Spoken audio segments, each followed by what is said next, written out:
What's up, guys? This is Tony Barker, founder of Barker Grade 8, and I'm here with one of my closest friends, the lovely, the intelligent Ashley Davis. She's currently running for SBA president. This lady is the vice president of BALSA, the Black Law Student Association. This lady is doing a lot. for shorts. Ash, how are you doing? I am doing fabulous. And yourself? I'm doing fabulous as well, but I get to your level. No, I'm trying to get to your level. What? Oh my God. I'm trying to get to your level, so. That's fine, that's fine. So how's everything going with the campaign? It's going good. So officially campaign just started yesterday. So I got my nice little card. So Okay. check it I out. like this. If you guys can see it, I'll even zoom in on it. So, and then I've just been going to different classes and, just putting my name out there more, letting people know that I'm running. Okay. We have a debate coming up on Thursday at 5. Gotcha. And yeah. Then I'm gonna plan a lunch for everyone. Don't worry, I'm not cooking. But it'll But be you can cook though. I could though. You're right. I mean, if you want to treat with the food. Okay, no. So it's gonna be refreshing. Oh my God. So if you guys would like some cookies from Kroger's, Okay. that's probably what it's gonna be. Maybe a little Coke, Sprite. I don't know. I know you probably don't drink soda. Nope. But so yeah, I think I'm gonna just do that in the lobby. Have everyone come down. Just like a nice little. My name's Ashley. Why I want to be president. Right. Things like that. And let me ask you, I know you're doing so much right now. What motivated you to have this type of energy and flow to do everything? Because you're doing a lot, which is great. Was it a goal or was it a purpose that led you to this? I think it's just in me. To be honest, Yeah. I don't know how to go to school, go to work, and go home. I don't know how to do that. I'm like a little social butterfly. Social butterfly. I love interacting with people. I love meeting new people. I love public speaking. I love talking. I love leadership roles. Anything that just puts me on the forefront, make me thrive. And then I just like seeing other people flourish too. Mm-hmm. So if it's supporting someone else and what they're doing, then I'm right there. Yeah. I'll make time for it. I've seen that before with with Yeah. you. So I can tell. You always had a genuine form of energy. Right. You always had that mindset hey, you can do this, you can do that. It was always positivity. Right. Just flowing. So I like that. That's cool. Do you have a general goal that you want to accomplish after law school? What kind of field would you like to go in? So I definitely want to be a prosecutor. I will be a prosecutor. I've actually been thinking about federal prosecution, and I do want to be a judge. Okay.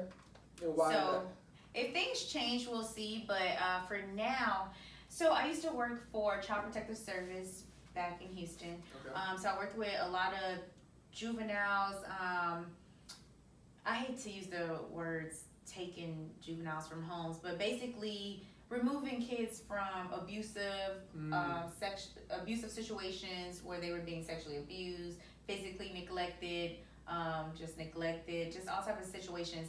And I think that really caught my, I know it sounds so cliche, but it caught my heart. That's it really real. did.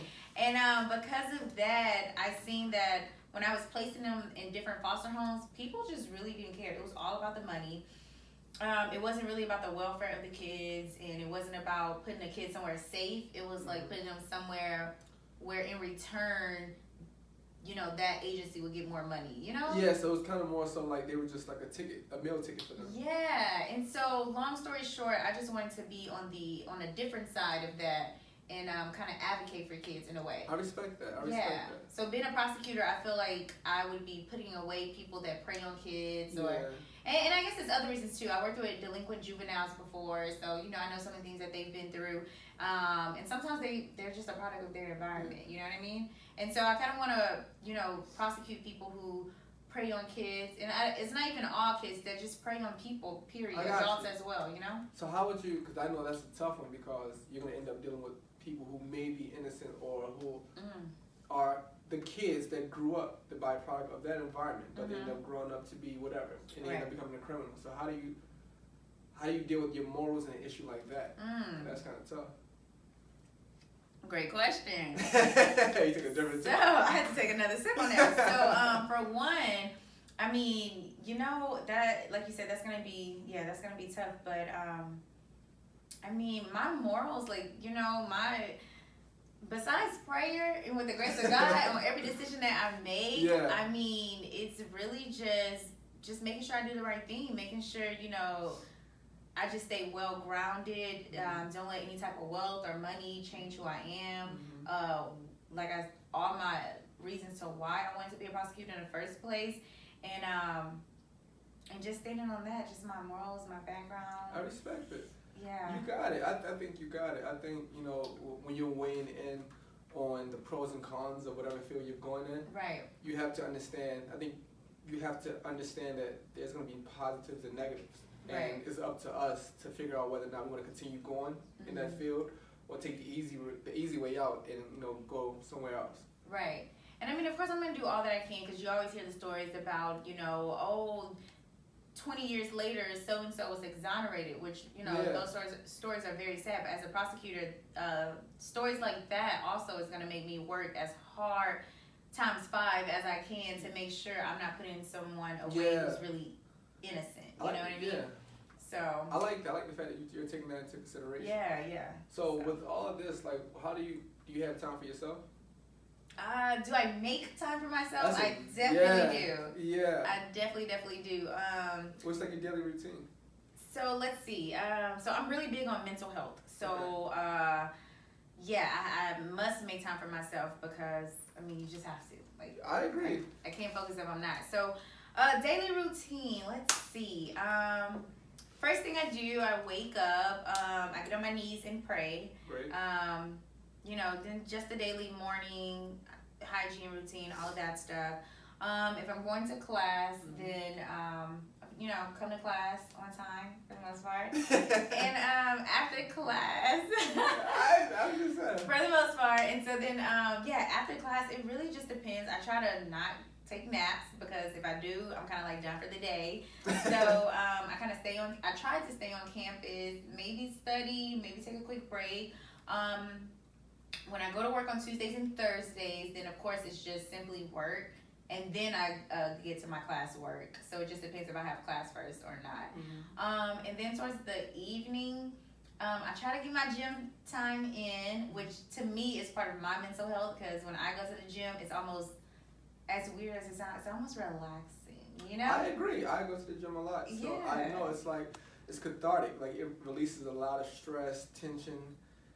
I love it. So that's like one of my forms of relaxation. Yeah, it's not even just a hobby. It's like, yeah, it's like therapy. Therapy. Yo, that's right. Yes, it's like therapy, and I love it. And so that's it. I mean, that's really just it. I mean, being in law school, that is my life. Going to the gym, and that's a great actual day, to be honest. I feel like I had them all if I did that. I like that. So you have like a situated routine that kind of gets you through the day, and you allow for yourself to also have some form of peace and relaxation in between. Right. I like that. A routine day that could be better. I'm trying to work more on staying on a routine. Yeah. You know what I mean? So it could be better. But yeah, that's really my routine. Yeah. I like that. So going off of that, what are like some difficulties with, I guess, like, as you're going through law school that you have to face? Like, as you know, as a law student and as a woman, an ambitious woman who is focused primarily on accomplishing that task of becoming a prosecutor in the future, what are some of the difficulties? You know, to be honest though, I think some of the main difficulties that I faced, it hadn't actually been with a law school. It actually has been with family back home. And I think it's maybe more, you know, difficult situations that I put on myself. You know, I'm in a whole nother state. My family is, you know, back at home. I have 5 siblings that are all looking up to me, all depending on me. And so law school is becomes stressful for me and difficult for me when I get the phone call of my mom who's like, you know, oh, I just told my whole job that you're running for president and they're so excited. Or when my little sister is like randomly out the blue, oh my God, I'm so proud of you. I want to be just like you. I want to do exactly what you're doing. I can't believe you're a year in and you still out of state and you still maintain it. I can never do it. And I want to do exactly what you're doing. Wow. Or when my little brother is like, oh, you're going to be the one in the family, Ashley, to get our name out. We always talk about starting a group home, me and my brother, and he's like, you're going to be the one to start the group home that we talked about for so long, Yeah. So that becomes difficult for me because I'm taking all of that and putting it like yes, you're putting all their food on your plate. On my plate, and I'm like, I can't do bad. I can't fail, really, which is very stressful for me. But they don't know that. They only like You look at you as, I can understand that. motivation. Yeah. But for me, it's very stressful. It is, because sometimes I am the second oldest, but I'm like mentally the leader. So of like, I have a lot of sisters and brothers as well, so I have to take that lead as well. Right. So I think people like us, where I am the first of my family to go to law school and to college, the whole 9 yards, they put everything on us, and sometimes we neglect looking for someone else we can kind of talk to. Oh, and yes. Things from, Yes, that is we so need true. that. It's like people like us, we need that, because it becomes not only motivation, but it also becomes a burden. Like a hidden burden that it may not burden us in a light, when we're around people, but when we're by ourselves the whole 9 yards, you may think like, God, I got this, I lost this person, I can do this. Oh crap! Yeah. Who can I talk to? Right. So, and what I've learned from that, sometimes you talk to yourself in the mirror, try to give yourself that pep talk, and also reaching out.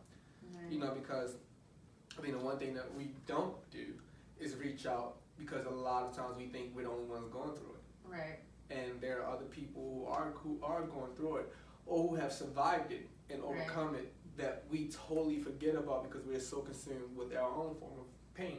This is true. So I respect it. So This is true. with your mindset, I can see you working hard with that, and I can see that you got it. Like, you're wonderful and you're very persistent with that form of motivation and burden. What is something, minus the gym, like you said, the gym, what is like one thing you see yourself like looking to do to kind of counter that stress, like the stress of having everything on your plate?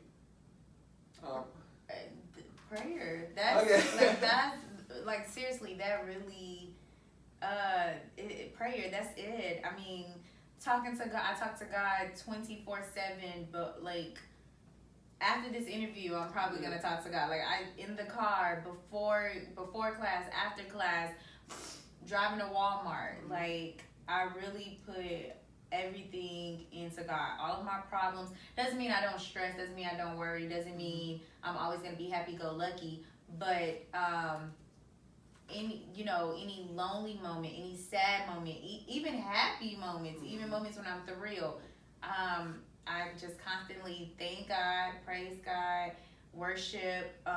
That's what I do. I like That's how all that. that goes. I like that. Yeah, because that's, to me, there's no other way. Yeah, that's it. That's good. I'm like, there's no other way. Like, you gotta say, like, I think to you, or at least to me, it's no other way. Like, you need that spiritual foundation. Yeah. You need that. Like, you can have your mind right, your body right, the whole 9 yards, but if your spirit is not right, which is hard, and I've been through it before, where like you lost that spiritual connection with God. And I'm not the religious person. My mom's a pastor, but I'm spiritual in the sense that I believe in God. Exactly. And if you lose that, I don't know how everyone is, but I know typically, at least myself, when I lost that, I was kind of like wandering around. It's like, you're wandering in a dark forest without a flashlight. Right. I think that spiritual connection is the flashlight that would kind of let you know where you're going and how to get out of the dark. Right. And another thing that I did before law school too was my first time. It was, maybe like a year, 2 years before law school, but you have to have action behind prayer as well. So for me, I actually went to therapy, and that actually was amazing for me. It was just amazing. It was just amazing. I didn't have any trauma experience that happened that made me go to therapy, but I kind of just felt stuck. I kind of was just like, this was before I, took the LSAT to get to law school and all this, and I knew I was meant for more than Houston. Not saying anything about my city because I love Houston to death. But I just felt like, God wanted me to sow a seed outside of Houston somewhere. Yeah. And I didn't know where. And so I knew I was going to go out of state. I didn't know how long I was going to be out of state. I didn't know exactly what I was going to do out of state. But I knew I was going out of state somewhere. And so I just felt so stuck at one point in my life when I was about to renew my lease to stay another year in Houston. And just the emotion that I felt when I was about to renew my lease, it just was like, Ashley, you're supposed to be doing something else. What is it? I don't know. So anyways, just to sum it all up, like I said, I felt so stuck. And, our parents only could do what they were taught, Yeah. So my parents, they were very great supporters and listeners. But, maybe they didn't know how to guide me to what they felt like I needed at that time. And so, long story short, I reached out to for therapy. And it was one of the best decisions I made in my life. I'm not going to it was one of the best decisions I made. Just having someone to talk to listen, who didn't know me, who was experienced in kind of like life situations and education and guidance and things like that, spiritual as well. So it just helped me. I mean, he didn't tell me what to do, but he kind of guided me on a path to just follow what I already thought I should be doing. It was just the extra motivational push that I needed at that time in my life. So I respect that. I like that. that was another thing that really helped me And outside of prayer. That's good. Next thing you know, I started studying for the LSAT, and now I'm here today in law school. And you want to be the president Hello. of SBA. No, that's great. That's wonderful. I like how you said that. So everything you've been through so far, you've been in a lot of you've overcome a lot of obstacles. Yes. Through prayer, through action. Like how you said, like everything starts with action after the prayer. Mm-hmm. I like that. So, do you have any like words of wisdom to like those who are watching? Like, something or mantra, anything you go by? Oh my God, I go by a couple things. Feel free to talk. So one of my main, let me make sure I cited word for word. One of the main things that I go by is a quote from Devon Franklin. I don't know what that is. So Devon Franklin, he wrote Pursuit of Happiness. Really? Oh, that's the guy Yeah. you talking about? Yeah, well, he produced it. Let me not say he wrote it. I don't know. But he wrote no. That's not who it's about. But he produced it. Okay. So he produced a couple movies. Let me not just say Pursuit of Happiness. He produced a couple of movies. He's married to Megan Good. Oh, that's the brother who did. He's a preacher now. He still does movies too. So he does movies. He preaches. Him and Megan have wrote a book together. I saw that. So he is just one of the people who I get quotes from. I have so many quotes. Oh my God, Eric Thomas, Les Brown, Jim Rohn. So what? Jim Rohn is cool. So what is a quote that you can give me like one or two of your quotes, top quotes that you like? Let me give you this one. It's even on my phone. You're phone. give me like 1,000. This is one. Don't downgrade your dream to match your reality. Ooh. Upgrade your faith to match your destiny. Who said that? Devon Franklin. Man, I like that. He said it to me. Right? Like, if you just read that every day, I like that was pretty powerful. That is really powerful. Yeah. Because a lot of times people will reflect their thought pattern to their reality. Exactly. Don't downgrade your dream to your reality because of where you're at right now. And it's like, I wanted to be this huge prosecutor. I wanted to be the #1 in Texas and making all the money and saving lives and doing all of this. But really, I'm just this type of student. I'm just a girl. I'm just here. Yeah. I'm not making, I don't have a 4.0. My parents aren't the, like Bill Gates money and all that. But no, that's just like reality right now. But I like how you said that. Like that makes a lot more sense because I think even I've been through that where you want to get to Z, but looking at where you start from, which is like A, you don't have nothing, you're coming from nothing. It's kind of hard to actually continue on with that vision because you don't see any form of steps to lead you to that goal. Yeah.